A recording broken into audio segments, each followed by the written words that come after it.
Alright guys, TacticalRab again today. Hope you're all doing well and enjoying your day so far. And as we enter the Bounty weekend here at Major 3, Scump has given an update to iLLeY's progress with his thumb injury over the last few days, indicating that it actually may well be worse than was initially considered. Very much intrigued to your thoughts in the comment section below. Hit the like button if you enjoy, subscribe if you're new as always, I would greatly appreciate it. Videos on the channel, thank you very much indeed for doing that. Of course, Gunless and Los Angeles Guerrillas, they were in action later on today. Of course, Spart got removed, Gunless is back in the team, they play the Mutineers. We'll look at the schedule here, of course, in just a few minutes time. Wanted to mention this as real quick actually just as well, because if you guys kind of watch a lot of these videos but maybe can't keep up with absolutely everything, then well, we're going to do a thing on the Breaking Point website called the Tactical Recap. The graphic here I thought that was made was pretty funny, but yeah, effectively the idea is that I'll take the top 5 storylines from the CDL for that week and flesh them out a little bit, and then Slim or whoever will kind of flesh it out into a proper article, so you guys can check it out on the Breaking Point site. If there's interest in this over the few weeks, we'll kind of keep it going, but yeah, I thought it was kind of interesting. I used to do a weekly recap thing way back in the day before I even made videos like this, so hopefully it's helpful to some people just to see kind of the key storylines, what the tweets are, like the link to the video if you guys want to kind of know more about it and that type of stuff, and just kind of looking at the main storylines from the previous weekends that we'll put up on the Breaking Point site. So if you guys want to check that out, feel free to do so, go to the site, and hopefully you guys can find it rather easily. Just wanted to mention this real quick from Modern Warfare 2, of course that's this year's Call of Duty game that we may be playing for 2 years in the CDL, depending on how things go. Seems like the developers are very keen to bring back some old favourites, a high-rise terminal, quarry Afghan, some maps of Modern Warfare 2 originally. I think high-rise and terminal might well be viable for something competitive, the others more than likely not. Afghan, pretty much Sniper Haven, but it is a good sign, I think, that the developers seem to be keen to bring back some old favourites, just because nowadays it feels like the devs can't, you know, design a good map to save their lives. And honestly, I feel like Black Ops Cold War, if it wasn't for the old school Black Ops 2 maps they brought back, like then we would have been in for a pretty tough year, I think, to be honest. So hopefully this is a good idea. There's some of the maps that come with the game are alright, and then mixed with some other ones, like definitely the maps that I think has been some of the biggest letdowns that we've really had the last few years here in Call of Duty. Just wanted to say this as well, because some Search and Destroy 8 actually going on at the moment, which was certainly a big talking point last year in Cold War, that like none of the pros even wanted to play 8, or none of them were doing anything.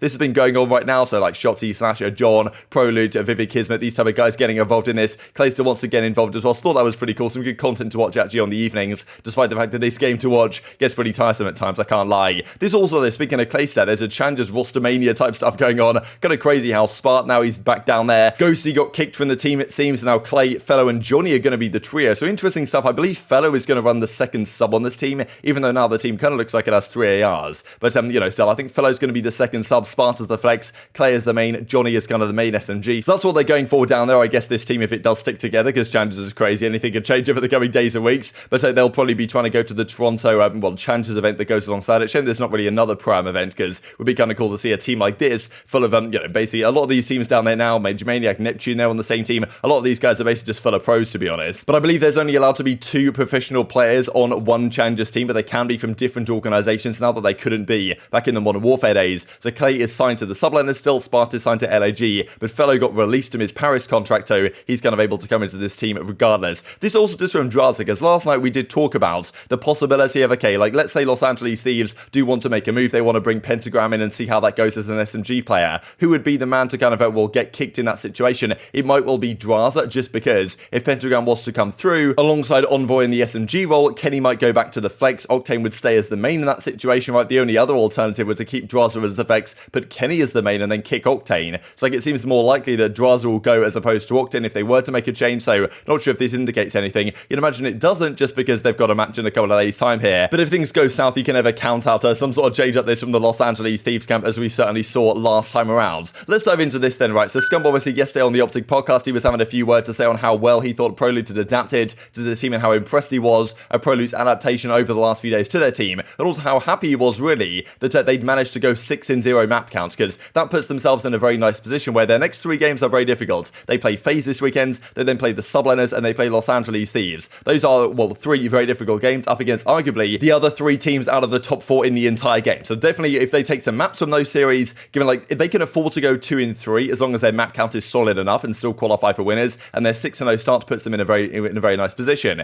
Now what Scump was saying here was kind of indicating, to be honest, that you know, he doesn't expect iLLeY to be back over the coming weeks, if you read between the lines a little bit, just because he was like, yeah, I'm really happy with 6-0 map counts, just because like whatever happens in these coming series, as long as we go game 5s or game 4s or whatever, we should be in a good enough position to still make winners bracket regardless, even with the substitute situation. So kind of implying really that iLLeY's not going to be back anytime soon. He also does give a specific update on iLLeY's situation, saying saying that the first doctor that iLLeY spoke to, who basically said, at least for our understanding, that, okay, yeah, so the pimple, he's like good to play. Like, I think that's what Rambo said, that the doctor basically said, yeah, you're good to go, just give it a go, see how it goes. And then it turned out that actually it was still causing him a little bit of frustration. iLLeY apparently reckons that doctor was faded. He's gone to speak to another doctor and has already had an MRI scan and is now going to have an X-ray to make sure everything kind of isn't what it could be. So definitely doesn't seem like the most positive sign, and may well align actually with what Crimsix thought that this issue was right back when it was first announced. So I'll share the clip for you guys, but yeah, it doesn't sound overwhelmingly promising. We play FaZe this weekend. We play FaZe this weekend. On Sunday. How's the team been looking? Prolute is fitting good, in nicely. Man. Yeah, huh? see, so yeah, we 3-0'd both our matches this week, which was massive. Like we needed to do that.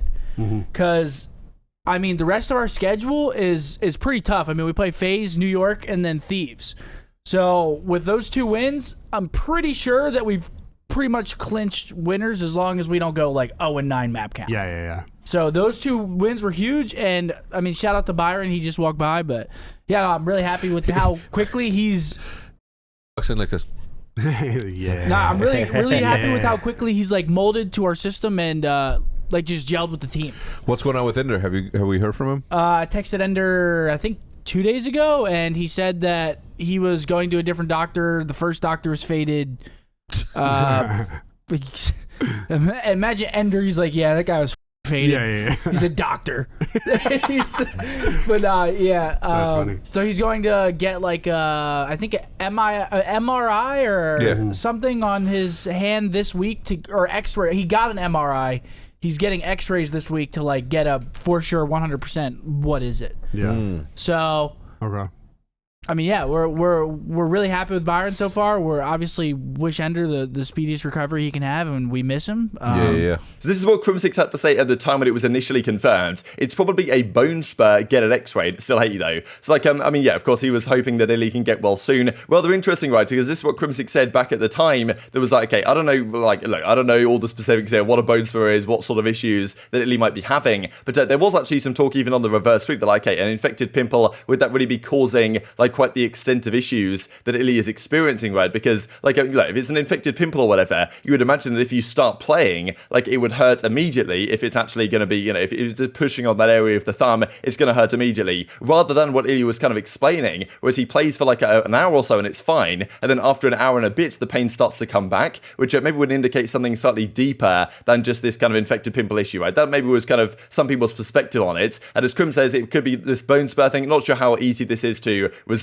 or deal with or whatever, but we certainly heard from iLLeY that whatever he was like having was getting better. But now we're hearing that, okay, maybe that first doctor, whatever he said that it was probably going to be okay and it was only an infected pimple or whatever, was kind of faded. And of course, like whether the doctor was faded or not, that's a difficult question to answer. But now maybe it's actually something slightly more severe, right? And as Scump's kind of implying there, that he's very happy there's 6-0 map count right now because, like, you know, the next 3 games they might play still without iLLeY like subbing into the team, right? With Prolute still in the team. And of course, that does raise an interesting question for what it means at the major 3, right? Because I'm sure, as we've talked about the last few days, I'm sure iLLeY wants to play major 3 in front of his family, friends, in Toronto, and in his home, as with Dashi, of course. I'm sure he wants to be at that event. That's the number 1 priority. But if Prolute is for the previous 3 weeks, right, and they do particularly well, who knows what happens if iLLeY's not necessarily back to 100%. So I thought an interesting update really from Scump, that maybe things are slightly more serious than was initially described. But still, the news that we have heard out of iLLeY, especially the last couple of weeks or so, has generally been that, like, look, it's getting better, it's feeling okay. It's just when I play for an extended period of time, it gets a little bit more painful. So maybe there is something underlying there that needs to be taken care of, which of course is the priority, because as I said when this was initially confirmed, right, a lot of times these thumb injuries and stuff like this, it's not always as easy a solution as people are expecting it to be. And if he's getting MRI scans and X-rays and stuff like this, probably says that it's not necessarily something that's going to fix itself over the coming days. So it does seem like Prolute's certainly going to be in for this weekend's matches. Whether he's in for next weekend's matches, that of course is another question entirely. And the major is not far away either. I believe it begins on the 2nd of June. So like, well, it's certainly going to have to improve quickly if he wants to play at that event. But definitely very much intrigued to your perspective on this in the comment section below. We can only wait and see, I suppose, at this point. And iLLeY's going to have to, I guess, continue to rest up and see what the non-faded doctor says, right? If he's actually got one who has a good idea of what's going on, at least in his opinion. I've got to finish the video out with this, actually, just because Shotzi last night was doing like these IQ tests and stuff, and some of the videos coming out were just hilarious, because I think they did this kind of like responding to mean comments thing, the OpTic guys, and people were like, okay, yeah, I want to see Shotzi take an intelligence test, like an IQ test, and he kind of was doing it last night on the human benchmark, and this video, and there's some other clips as well, they're absolutely hilarious. I'll just share them at the end of the video just to close things out, but just to talk about today's matches then, right, because we get the Battle of the North that is going on once again tonight, the Toronto Ultra versus the Minnesota Rokkr. I really don't know how to call this series tonight, actually. I think it's really difficult. I think it's got a Game 5 written all over it, but yeah, it is Bounty Week, of course, this week, which means that 6 of the games, 1 game per team, has $10,000 extra on the line for the players. I feel like a better way to spend this money would be to say, okay, instead of the teams getting it, like whoever picks like one team to win or something in their pick'ems, like one random fan wins the 10k instead, because the players, like maybe if you're a Parisian player, you do kind of need the money, but most of the players probably don't need the money. It might well be a better spend of the $60,000 from a kind of a viewership perspective to actually give it away to fans rather than to the players themselves, but pretty cool nonetheless. These are then the 3 games of the day. Like, honestly, they're not the most blockbuster games in the world, but they still do have so many interesting storylines attached to them. Boston versus London is always an interesting one. It's the battle of the 4th versus 3rd team right now, whether Boston can kind of bounce back from a difficult last week, whether Ravens can actually show some promise, especially in the respawns with Harry in the team now. Like, I'm really tough to call this one. Boston, I think, should be favourites. I think I might just take them 3-1, but I feel like London probably should get it together at this point. Rokkr versus Ultra second series. This is so tough to call, because Rokkr looked really good last week, of course. They had that 3-0, like where they went 6-0 map counts. They currently haven't lost a map count, or well, haven't lost a map so far in stage 3, as with OpTic, of course. And Toronto, they've been looking better as of late as well. So I feel like this has got to be a Game 5. I kind of want to take Rokkr Game 5. I don't know. I feel like they're going to continue their positive momentum, but this is massive for potential seeding, right? Because both of these teams right now are on the cusp of kind of qualification for the World Championship, and every 10 points you can accrue here is massively important as the season progresses, especially because the games do not get any easier as time goes on. And the final series, Florida versus Los Angeles Guerrillas. Like, I don't know how to pick this one either, because Florida looked pretty bad last week, but they're super up and down, as we all know, and LAG have Gunless back. So I feel like I want to take LAG in kind of the honeymoon period with Gunless, that they're going to have enough. I'll take them in a 3-2, but I do feel like tonight's matches are not only very important for the seeding as the season progresses, but also like really hard to call. But maybe you guys have an easier time in the comment section below. Hope you guys enjoyed the video. If you did enjoy it, hit on the like button, tell us a YouTube god, this is a good video, and I was like, you should see it as well, and I've grown the competitive Call of Duty community. Thank you as always, take care of yourselves, and I'll see you next time. Results in your country, your results are available together with detailed. It seems that you are a highly competent, I don't know, highly competent in visual spatial pattern reasoning. Hey, I'm not paying this. You think I'm paying this? I'm 20 verbal memory? Verbal. Huh? Incapacitating.